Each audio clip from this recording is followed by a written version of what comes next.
Bonjour, bienvenue à Vitamine B, une émission pleine de vitamines autour de la Bible, juste pour vous, avec chaque fois un texte biblique et un invité.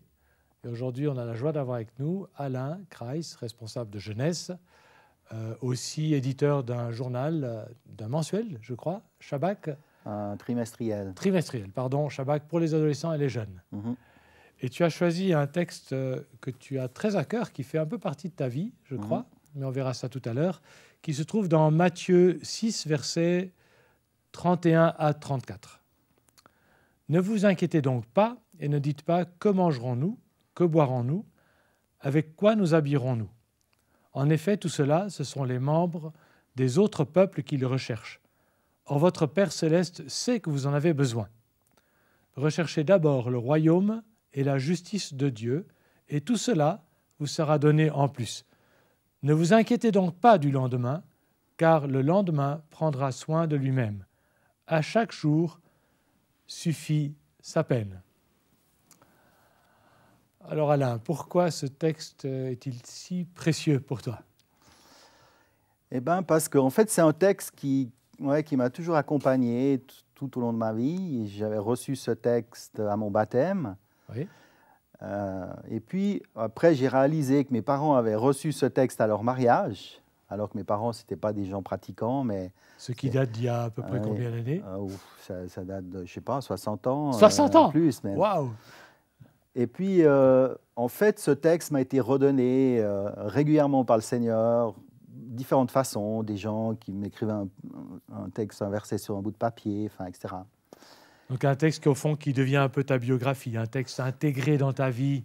Ouais, je crois que c'est aussi un appel, bon, déjà à ne pas s'inquiéter, que Dieu pourvoit à tout, Oui. mais aussi de chercher premièrement son royaume et sa justice, et que tout le reste nous est donné en plus. Alors, un texte que tu as eu à ton baptême, donc comme bébé?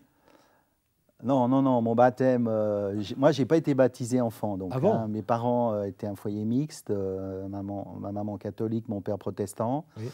Et puis, comme il y avait pas mal de tiraillements à l'époque, sur où aller faire son catéchisme et dans quelle église être baptisé, donc mes parents ont décidé que je choisirais ma croyance, ma religion, quand je serais en âge de le faire. Donc, je n'ai pas été baptisé, je n'ai pas suivi de catéchisme, Ah bon? je n'ai pas suivi de circuit normal. Comment tu as pu choisir alors?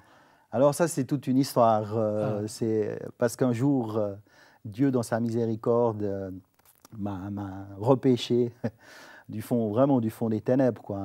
Parce que bon, j'avais pas de point de repère, et surtout pas au niveau de Dieu, de religion, quoi que ce soit, de croyance. Donc mes parents pratiquaient pas, et puis il y avait beaucoup de problèmes à la maison. Donc moi, j'étais en recherche surtout d'amour. Oui. Avec un grand A si possible, et où le trouver. Donc ça m'a amené à faire beaucoup d'expériences dans l'alcool, dans les drogues, dans d'autres religions. J'ai suivi un gourou pendant plusieurs années. Je suis devenu responsable d'un centre de méditation à Genève. Enfin, j'ai passé par différents chemins comme ça, assez douloureux même, je dirais. Et puis c'était quasiment au bord du suicide ou au bord de la folie, en prenant beaucoup de drogue et d'alcool, que j'ai crié à Dieu, mais Dieu, si tu existes, alors j'aimerais bien te connaître. Et Dieu s'est révélé à moi, il m'a envoyé un ami qui était juif, que je persécutais à l'école, qui était devenu juif messianique, qui avait accepté Jésus comme Messie et Seigneur et Sauveur de sa vie. Et puis c'est par lui, il m'a donné une Bible, et c'est par lui que j'ai eu accès à l'amour de Dieu et au salut, et de comprendre le plan de Dieu qui se trouve dans sa parole et qu'on peut vivre en réalité. Et c'est après que j'ai décidé de me faire baptiser. Et que tu as eu ce texte, ne t'inquiète pas, Alain, parce que maintenant, tu as un Père qui t'aime dans le ciel, un Dieu qui t'aime, qui s'occupe de toi, qui prend soin de toi. C'est ça le sens de ta parole. Exactement. Et je pense qu'il y avait une deuxième partie. Ah oui? C'était l'appel. Dans quel sens l'appel? Alors, je vais expliquer ça. Quand je me suis converti, il y avait un homme de Dieu qui sortait d'une école biblique, qui avait reçu du Seigneur, qu'il fallait vraiment prier pour moi, parce que j'allais me convertir, j'allais me tourner vers Dieu, et j'allais le servir. Et pour moi, ça ne voulait pas dire grand-chose. Enfin bon, j'étais content qu'ils aient pris pour moi. Mais Ah oui. Et c'est vrai qu'assez rapidement, il y a un appel de Dieu qui est venu sur ma vie, de d'abord me former, et puis après d'être au service de Dieu. Et ça a été une catastrophe, une honte dans ma famille, parce que mon père possédait une imprimerie qui était déjà là depuis 3 générations, qui avait été fondée par son grand-père. Et puis c'était évident que moi, je devais reprendre les rênes de cette entreprise. Oui. Du reste, j'avais fait une formation dans ce sens-là. Donc tu étais imprimeur? Oui. Tu es imprimeur? Je suis imprimeur, ouais. Ah, j'ai travaillé pendant une dizaine d'années à la Tribune de Genève. D'accord. Et puis, c'était évident que j'allais reprendre l'imprimerie de mon père. Et puis quand l'appel est venu, tout lâché, alors qu'à l'époque, j'avais une bonne place, un bon salaire, vraiment bon hein, pour l'époque, et puis j'avais un avenir assuré. Donc, toute la sécurité voilà. Et pour longtemps. Ouais, exactement. Et là, Dieu m'a demandé de tout lâcher. Donc la sécurité financière, alors, la sécurité d'un métier. Voilà, quitter mon travail. Je suis parti dans une école biblique, une formation biblique où il fallait payer. Et puis après, j'ai travaillé dans cette mission, mais je n'étais pas payé. Donc déjà, pour mes parents, ça c'était la honte totale, quoi. Et puis, mes parents m'ont dit, mais bon, il ne faut pas compter qu'on va payer tes assurances et quoi que ce soit. Il n'y a même plus à manger ou un lit chez nous. Enfin, tu te débrouilles, tu fais tes choix, mais tu assumes, quoi. Donc même pour les choses élémentaires, la nourriture, le vêtement, le logement, tu n'avais pas de revenus? Non. Ben, ça venait d'où? Et puis, en plus, j'avais des dettes. Oh j'avais beaucoup de dettes d'avant. Ah oui. Et puis, voilà, il a fallu payer cette école biblique. Et puis, OK, j'ai dit, Seigneur, mais qu'est-ce que je fais avec tout ça? Parce que, bon, tu m'appelles, moi, je t'obéis, mais moi, je ne savais pas trop à quoi m'attendre. Hein, la vie par la foi, qu'est-ce que ça veut dire? Qu'est-ce que c'est? Comment ça se vit? Tu ne connaissais pas, tu étais jeune chrétien. Tout, quoi. Ah oui. Ouais. Mais Dieu m'a donné un texte, un des premiers textes, quand je l'ai... j'ai obéi à le servir. C'était quand nous demandons quelque chose à Dieu, il nous écoute. Oui. Et si nous savons qu'il nous écoute, nous possédons déjà la chose que nous lui avons demandée. C'est dans 1 ou 2 Jean, je crois. 1 Jean 5. Voilà. Ouais. Et puis j'ai dit, OK, Seigneur, voilà, moi, je t'ai donné ces requêtes, je sais que tu m'écoutes, je sais que si tu m'écoutes, j'ai la chose, et puis j'attends maintenant que ça se concrétise matériellement. Et dans les semaines qui ont suivi, toute mon école a été payée. J'ai pu aussi rembourser mes dettes. Et puis, petit à petit, j'ai vu que Dieu s'occupait de tous mes besoins, quoi. Mais c'était intéressant parce que pour tout, fallait prier, quoi. Pour une brosse à dents, du dentifrice, du savon, enfin, des choses élémentaires. Et ces choses intéressent Dieu, on pourrait dire. Oui, exactement. Il s'occupait jusque dans ce détail. Ouais. Et même dans les détails encore plus précis. Par exemple, moi, je rêvais d'une paire de chaussures, d'une marque bien précise. Puis je disais, ah Seigneur, moi j'aimerais bien ces chaussures-là, hein, tout faire. Mais si je rêve d'une Ferrari, alors ça marche aussi, non? Alors je ne sais pas si ça marche aussi dans ce sens-là, mais c'est pas tenter Dieu, quoi. Mais oui. C'est vraiment dépendre de lui. Après dépendre de lui. Et même des fois, demander des choses précises qui nous feraient plaisir. Et Dieu se plaît à faire plaisir. Et voilà, c'est là que je vois la fidélité de Dieu et le fait qu'il n'y a pas à s'inquiéter, quoi. Si on est à son service, il va s'occuper de tout. Dans la mesure, au fond, si on recherche d'abord le royaume de Dieu et sa justice, voilà, c'est pour ça que si je recherche d'abord la Ferrari et le luxe, peut-être ça ne marche pas. Je pense pas que ça va marcher. Ce n'est pas le bon chemin. Alors, au fond, là où tu voulais le servir, il a pourvu à tes besoins, à toutes choses nécessaires. Mais ça veut dire que tu n'avais plus d'inquiétude? Alors non, je pense que les inquiétudes restent. On reste quand même humain, hein, avec nos craintes, nos peurs, nos doutes. Et puis je dirais, c'est aussi un apprentissage. Même maintenant, après 30 ans, suivant les défis qu'il y a, des fois on s'angoisse un peu, quoi.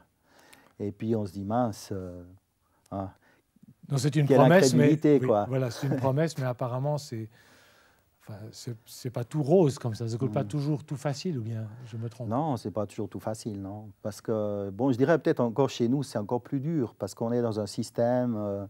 Il faut payer des assurances, il faut payer des choses. La vie est chère, le logement, tout, quoi. Donc c'est peut-être plus simple d'être en Afrique ou je sais pas où il y a moins besoin, où il y a moins de besoins et la vie est moins chère. Mais voilà, puis des fois, il y a des choses qui nous arrivent, des imprévus, puis on ne sait pas trop comment on va s'en sortir, quoi. Alors, des fois, ça met un peu de la pression, c'est vrai. Donc l'inquiétude, pardon, reste quelque chose que parfois tu rencontres dans ton cœur. Oui, tout à fait. Et qu'est-ce que tu fais quand elle est là? Alors, on essaye de se souvenir, de se remémorer la fidélité de Dieu. Ça fait 30 ans que ça dure et Dieu ne nous a jamais lâchés avec ma femme et on l'a toujours vu pourvoir. Chaque fois des provisions qui venaient. Ouais. Et même des fois, je dirais pourvoir, même avant enfin, le besoin arrive, mais oui. Dieu a déjà pourvu, quoi. Donc c'est un style de vie que tu pratiques. Tu n'es pas retourné à l'imprimerie depuis 30 ans? Non, et puis mon père était un peu désolé parce que je n'ai pas repris son imprimerie. On peut donc comprendre. on a du tout, tout liquidé, quoi. On n'a même pas pu vendre parce que c'était du vieux matériel. Donc il y a beaucoup de choses qu'on a données. On n'a pas retiré beaucoup d'argent avec ça, quoi. D'accord. Mais c'était un sacrifice. Mais je suis tellement heureux quand je vois maintenant, ça fait 30 ans que je suis au service de Dieu, que je lui obéis. Et puis, je ne regrette pas, quoi. Des fois, c'est vrai, je me disais, j'avais par exemple un ami qui travaillait à Suisse Air. Puis je l'enviais un peu, parce que moi, j'aime beaucoup voyager. Je me disais, ah, mais lui, il voyage à l'œil. Il a un avenir assuré, il pourrait être tranquille jusqu'à sa retraite et tout. Et puis, il y avait des tiraillements comme ça. Je disais, mais ouais, puis moi, je suis là, des fois, à prier à fond pour recevoir un minimum. Et puis, j'enviais un peu sa sécurité, entre guillemets. Puis je me disais, après, j'ai vu, mais quel fou j'étais, parce que Suisse Air, ça n'existe plus. Toutes ces sécurités sont parties en fumée. Et puis, moi, je suis toujours là à dépendre de la fidélité de Dieu. Et je suis heureux. J'ai pu voyager, j'ai pu le servir dans différents pays, accomplir des choses. Donc, au fond, par lui, c'est formidable, quoi. Donc, au fond, même les sécurités que les gens pensent être des sécurités, elles ne sont pas ni éternelles, ni inébranlables. Non, c'est des fausses sécurités. Ce qui fait qu'on est tous, quelque part, dans l'insécurité des choses qui peuvent arriver. Et je dirais, enfin là, j'aborde un autre thème, mais je pense qu'on est quand même dans nos pays occidentaux, puis en Suisse aussi beaucoup influencé par Mammon. Mammon Mammon, c'est une divinité de l'argent. C'est un nom que donne Jésus à l'argent. Voilà. Et c'est vrai que moi, je vois, quoi, dans nos pays, on est quand même énormément influencé par cette divinité, sans même s'en rendre compte. Donc on sert l'argent. Voilà. Et on cherche toutes nos sécurités dans l'argent, mais finalement, l'argent non plus n'est pas une valeur sûre. Non. Elle est ébranlable. Ben oui. Et justement, actuellement, on s'en rend encore mieux compte, quoi. Merci beaucoup, Alain, pour cette fenêtre ouverte sur ta vie personnelle, depuis tout petit. Tes parents déjà, mariés avant que tu sois né, ensuite le baptême à l'âge d'adulte. Ouais, et puis ensuite tout ton appel et 30 ans de vie de ministère. Merci beaucoup. Est-ce que tu serais d'accord de prier pour ceux qui nous regardent et qui traverseraient qui auraient des temps d'incertitude, de soucis, et qui peinent peut-être à faire confiance, qui sont à Dieu, et tu prierais pour eux? Tout à fait, volontiers. Ouais. Merci beaucoup. Seigneur, tout d'abord, moi je veux te remercier pour ta fidélité, parce qu'elle est là, elle est inébranlable, Seigneur. Merci aussi pour ton amour. Merci parce que tu aimes à nous faire plaisir. Tu aimes à nous bénir, Seigneur. Et maintenant, moi, je veux prier, Seigneur, pour tous ceux qui traversent des temps difficiles, que ce soit au travers du chômage, au travers d'une récession, d'un manque d'argent, d'un manque de besoins, de biens pour leurs besoins.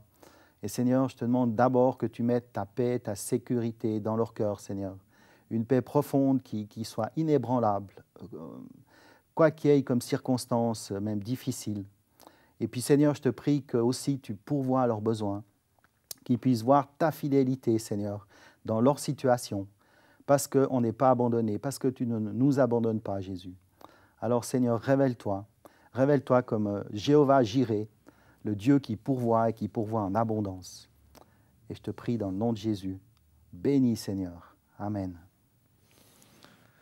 Merci beaucoup Alain. Merci à vous tous d'avoir été avec nous. Que le Seigneur exauce cette prière pour vous, tout en particulier, là où vous êtes.